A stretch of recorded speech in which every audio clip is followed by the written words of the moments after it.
ਅਕੀਲਾ ਦੇ ਸਭਾ ਦਿਨ ਓ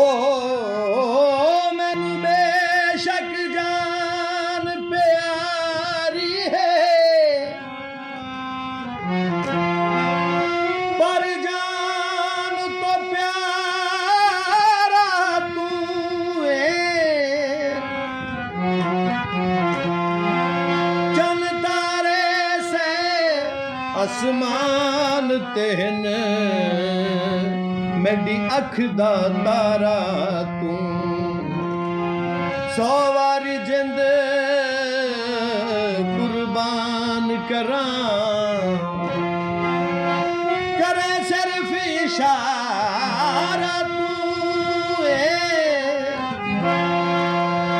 तहमाज अकील दा है कोई नहीं सारे दा सारा